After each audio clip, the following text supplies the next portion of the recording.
Assalamu alaikum, j'espère que vous allez bien, j'espère que vous vous portez bien. Ce qui était annoncé par nous, ce que nous avions annoncé le 20 février dernier, vient de se concrétiser ce 26 février 2024. Rappelez-vous, le 20 février 2024, nous avons dit que la France est en train de rejoindre petit à petit le camp du Maroc, après avoir misé pendant presque 3 ans sur l'Algérie. La France d'Emmanuel Macron a décidé de tendre la main au Maroc et de se réconcilier avec le Maroc et d'appuyer les positions politiques et diplomatiques marocaines au détriment des positions algériennes. Nous l'avons dit clairement, on avait prévenu qu'on avait le régime algérien est en train de perdre son dernier ami parmi les puissances occidentales et universelles, après avoir déçu la Russie, après avoir exaspérer la Chine, après avoir exaspéré aussi les États-Unis d'Amérique, après avoir perdu la confiance de l'Union européenne, après avoir pratiquement perdu toute relation amicale avec l'Arabie Saoudite, après avoir enclenché les hostilités avec l'Espagne, les Émirats Arabes Unis, après avoir provoqué des relations très froides avec l'Égypte et un certain nombre de pays importants dans la région, et aujourd'hui, le régime algérien est en train de perdre l'appui de la France, qui était la seule puissance mondiale qui soutenait activement le régime algérien et qui a tout fait pour le soutenir, pour construire une relation amicale, stable et pour appuyer le régime algérien de 2020 à 2023. Emmanuel Macron a été le seul leader d'une puissance mondiale qui est venu en Algérie en août 2022, qui a considéré Abdelmadjid Tebboune comme son ami, qui a voulu inviter Abdelmadjid Tebboune et lui donner le tapis rouge à Paris, qui a envoyé un gouvernement, le gouvernement français, rappelez-vous, en octobre 2022, pas moins de 16 ministres. Jamais une puissance mondiale ou là un pays important n'a envoyé à la mi-octobre 2022 un gouvernement, tout son gouvernement, 16 ministres à Alger, conduit par une délégation française. Elle a été conduite à l'époque par la première ministre française, Elisabeth Borne. La France a fait des pieds et des mains pour séduire l'Algérie, pour rassurer le régime algérien, pour construire avec lui, tisser avec lui une alliance solide. Tout cela, finalement, fait partie du passé. Ça a été jeté dans les oubliettes par la France, parce que la France a décidé officiellement, ce 26 février 2024, de rejoindre le camp du Maroc et de construire une nouvelle alliance avec le Maroc et de négocier la construction d'une alliance et la négociation d'un compromis qui permettrait au Maroc de surmonter sa crise politique avec la France. Et la France a décidé officiellement de miser sur le Maroc après avoir parié pendant 3 ans sur le régime algérien. Ce qui s'est passé aujourd'hui, c'est un nouveau tournant majeur. Et vous allez comprendre pourquoi. Alors, le chef de la diplomatie française, ce lundi 26 février 2024, a été reçu à Rabat, il s'est rendu à Rabat, il s'est entretenu avec le ministre des Affaires étrangères marocain, Nasser Boulita. Et au cours de son entretien, ou de son entrevue avec le chef de la diplomatie marocaine, le chef de la diplomatie française, le tout nouveau ministre Stéphane Séjourné du nouveau gouvernement Attal, qui vient d'être installé récemment, a fait une déclaration tonitruante. Franchement, une déclaration tout simplement, j'allais pas dire brutale ou la brusque ou là. En tout cas, c'est une déclaration claire, nette et précise.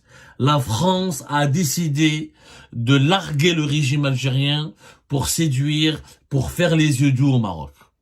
C'est tout simplement affiché publiquement et assumé par la France. La France largue, je dis bien largue, le régime algérien pour sortir plonger dans les bras du Maroc. Voilà ce qui a été dit par le chef de la diplomatie française aujourd'hui. La France a décidé de se tenir de façon claire et constante. Elle apporte un soutien clair et constant au plan d'autonomie marocain du Sahara occidental, assurant que la France veut progresser sur ce dossier. Et la France affirme par la voix de son ministre des Affaires étrangères qu'elle a compris que le Sahara occidental est un enjeu existentiel pour le Maroc. Nous savons. Le Maroc peut compter sur le soutien clair et constant de la France à son plan d'autonomie. Nous l'avons dit et je le redis aujourd'hui, peut-être avec plus de force. il est désormais temps d'avancer. J'y veillerai personnellement. C'est le ministre des Affaires étrangères, un Français, qui l'a déclaré aujourd'hui à Rabat. Je passe sur les autres déclarations très élogieuses à l'égard du Maroc. Le chef de la diplomatie française, il a dit que la France veut accompagner le développement du Maroc, qu'elle veut accompagner le développement du Sahara occidental, que le Maroc a beaucoup investi dans les projets de développement au bénéfice des populations locales en matière de formation, d'énergie renouvelable, de tourisme, d'économie bleue, liée aux ressources aquatiques. La France est en train de mettre en exergue ou là en valeur ou là en lumière les efforts du Maroc dans l'occupation qu'il exerce du Sahara occidental. C'est rien de précis. Il n'est là pour la France, le Sahara occidental, ce n'est plus une colonie, ce n'est pas un territoire non autonome comme elle le reconnaît ou là comme elle le classe l'Organisation des Nations Unies. Pour la France, le Maroc, le Sahara occidental est une région intégrante du Maroc, où le Maroc a beaucoup investi pour améliorer le bien-être de la population locale et pour améliorer le développement local à travers des projets de tourisme, d'énergie renouvelable et même des projets économiques de pointe. Ça fait, je rappelle quand même, 3 ans, presque 4 ans que la France et le Maroc se sont tournés le dos. Contre la France et le Maroc, il y avait une crise politique inédite et majeure. 2021, l'affaire Pegasus, 2022 et 2023 les résolutions du Parlement européen et l'affaire du Marocco Gate dans le sillage de l'affaire du Qatar Gate. Les relations étaient totalement pourries. Emmanuel Macron n'a jamais pu aller au Maroc, comme il est venu en Algérie. La coopération bilatérale entre le Maroc et l'Algérie, entre le Maroc et la France était réduite à son strict minimum. Il y avait une crise aussi à cause de l'expulsion des migrants clandestins et des migrants marocains en 2021 en 2022. Les relations Yajma'a étaient tout simplement très compliquée, pour ne pas dire très houleuse et très brûlante entre janvier 2023 et novembre 2023. Le poste d'ambassadeur du Maroc à Paris était vacant. Était tout simplement vacant, et le Maroc n'avait fait le choix de même pas nommer un ambassadeur. Il aura fallu attendre la fin de l'année 2023 pour assister à un début de réchauffement des relations diplomatiques entre le Maroc et la France. Un réchauffement qui a été confirmé le 20 février dernier avec l'accueil, le déjeuner qui a été organisé par Brigitte Macron, la femme du président français Emmanuel Macron, à l'honneur des 3 sœurs du roi du Maroc Mohamed VI. Juste après, il y avait une communication téléphonique joviale et assez agréable entre Mohamed VI et Emmanuel Macron, alors que les deux présidents ne se parlaient plus depuis pratiquement 2021, l'affaire Pegasus. Il y a une évolution majeure dans les relations franco-marocaines. Cette évolution, elle s'est faite au détriment des relations franco-algériennes. Je l'ai toujours dit la dernière fois, on ne peut plus être l'ami de l'Algérie et du Maroc en même temps. Les pays, on l'a vu dans le cas de l'Espagne, on l'a vu avec les Émirats, on l'a vu dans le cas de l'Arabie Saoudite, on le voit, les États-Unis l'ont vu aussi, que quand un pays construit une relation particulière avec le Maroc, il s'attire l'hostilité et les foudres du régime algérien. La France qui a préféré Emmanuel Macron, il faut le dire, de 2020 à 2024, jusqu'à la fin de l'année 2023, plutôt durant 3 ans, il a parié uniquement sur l'Algérie. Il a parié uniquement sur l'Algérie. Il a fait une grande visite à Alger, à Oran. Il a fait de l'Algérie un partenaire important pour dans les questions du Sahel. Il y a eu des déclarations et des accords. Là, il y a la déclaration d'Alger lors de sa visite. Je rappelle un document important. Voilà, j'ai failli le dire. Lorsque lorsque 16 ministres français sont venus en octobre 2022 sous l'égide de l'ancienne première ministre française Elisabeth Borne, il y a eu des discussions avec le gouvernement algérien autour de 73 points. C'était le document final qui a été adopté lors de la 5e session du comité intergouvernemental de haut niveau qui s'était tenu à Alger le 9 et 10 octobre 2022. Parmi les 73 points qui ont été discutés, validés par le gouvernement français algérien, il y avait le point 12 écoutez-moi bien, le point 12 qui porte sur le Sahara occidental. En octobre 2022, la France avait une position totalement pro-algérienne et elle avait une position radicalement différente de ce qu'elle vient d'adopter ce 26 février 2024. La France n'a jamais été un soutien du Polisario, oui, elle n'a jamais été un soutien de l'indépendance du Sahara occidental. Ceci dit, de 2020 à 2023, elle a changé sa position, elle était nettement moins pro-marocaine et elle a adopté une position plus ou moins pro-algérienne. La preuve, le point 12 de la du document de la déclaration finale qui a résumé les 73 points qui ont été étudiés et négociés et validés par les gouvernements français et algériens lors de la 5e session du comité intergouvernemental de haut niveau qui est algéro-français, un cadre de coopération algéro-français qui s'était tenu le 9 et 10 octobre 2022. Le point 12 affirme que concernant le Sahara occidental, les deux parties ont affirmé leur soutien à la mission de Monsieur Stéphane de Mistura, envoyé personnel du secrétaire général des Nations Unies pour le Sahara occidental, ainsi qu'à la mission des Nations Unies pour l'organisation des référendums au Sahara occidental, dont l'action est essentielle pour le règlement de ce conflit, conformément à la légalité internationale et pour la stabilité de la région. En octobre 2022, la France soutenait la légalité internationale qui ne reconnaît pas la marocanité du Sahara occidental. Le droit international ne le reconnaît pas encore pour le moment. Et que pour la stabilité de la région, la France appuyait l'idée d'un référendum, de l'organisation d'un référendum sous l'égide de l'ONU pour permettre aux populations du Sahara occidental de choisir leur destin, ou faire partie du Maroc, ou prendre l'indépendance. Ça, c'était en octobre 2022. Lyon, le 26 février 2024, moins de 2 années plus tard, la France a changé de discours.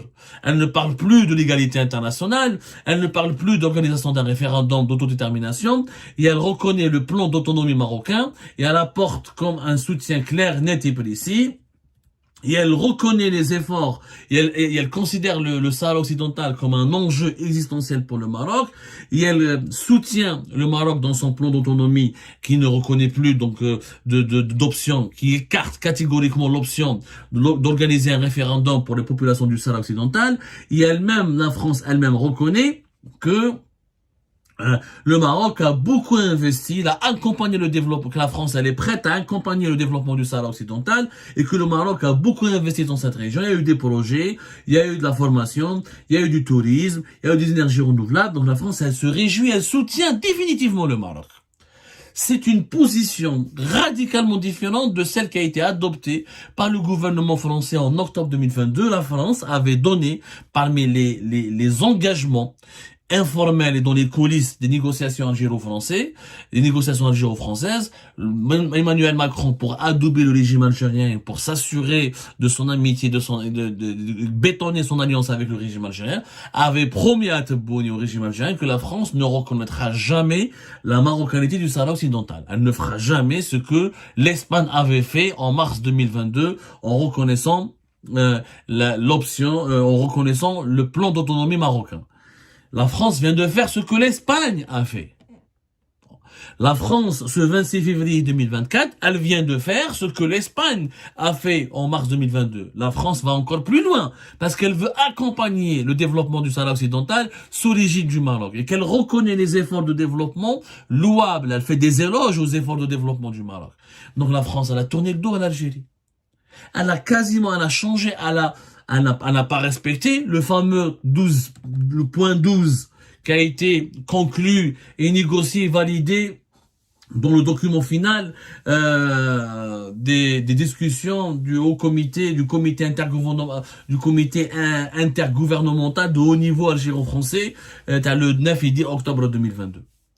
Clair, net et précis. La France a fait son choix, comme l'Espagne, d'ailleurs, comme les États-Unis d'Amérique. Ils ne soutiennent plus la position algérienne. Sauf que nous, ça fait 3 ans. 3 ans, et la France était du côté de l'Algérie. Le régime Tebboune n'a rien profité. Ni nous n'avons ramené les investisseurs français en Algérie. Ni nous avons obtenu plus de visas pour les Algériens qui partent en France, ni nous avons protégé ou développé ou l'a obtenu de la part de la France des concessions concernant les droits de la communauté algérienne en France, ni nous n'avons construit une alliance stratégique et géostratégique avec Paris. On a emmerdé la France pendant 3 ans de négociations. Le régime algérien a fait du chantage à Paris, concernant la question migratoire, concernant la coopération sécuritaire et militaire au Sahel, concernant certains intérêts économiques de la France comme le gaz en Algérie. Le régime algérien a fait du chantage. Il pensait que la France était à sa merci. Il pensait que Paris allait plier, allait faire exécuter le moindre vœu que le régime Tebboune allait formuler. Tebboune voulait venir à Paris et faire comme Kadhafi, faire une grande visite, se balader partout sur les Champs-Élysées, dans la grande mosquée de Paris, dans des universités, au Parlement, là au Sénat, là à Amboise, etc. Il pensait qu'il allait arracher des excuses ou des compromis historiques à la France. Et à force de presser, à force d'être arrogant, à force d'être trop sûr de soi-même, à force de défendre une feuille de route qui est irréaliste, qui est surréaliste et qui n'a pas de sens, la France a fini par tourner le dos à l'Algérie et elle a choisi, comme beaucoup de puissances et d'autres pays importants de cette planète, le camp du Maroc. C'est simple. C'est une nouvelle défaite. Ni Tebboune est parti en France, ni nous avons arraché des compromis historiques à la France concernant l'immigration, concernant le colonialisme, la colonisation, il y a eu quelques gestes d'apaisement, etc. Concernant la commission de Benjamin Stora, quelques noms de rues au nom des martyrs de l'Algérie, mais le plus gros n'a pas été, il n'y a pas eu d'excuses officielles de la part de la France concernant les crimes coloniaux en Algérie, il n'y a pas eu d'engagement économique important de la France, nous avons fourni plus de gaz à la France, c'est la France qui a gagné. Nous avons repris les importations françaises, mais l'Algérie n'a rien exporté, mis à part son gaz à la France. Donc, vers la France, nous n'avons rien exporté de plus intéressant. Donc, il n'y a pas eu beaucoup de création d'emplois, il n'y a pas eu beaucoup de création de revenus, alors que la France reste parmi les 2 principaux investisseurs au Maroc, et que allez voir les projets français économiques, comment le type de richesse, le nombre de revenus et le nombre d'emplois qu'ils ont créés au Maroc et la valeur ajoutée que ça rapporte, que les investissements français rapportent à l'économie marocaine.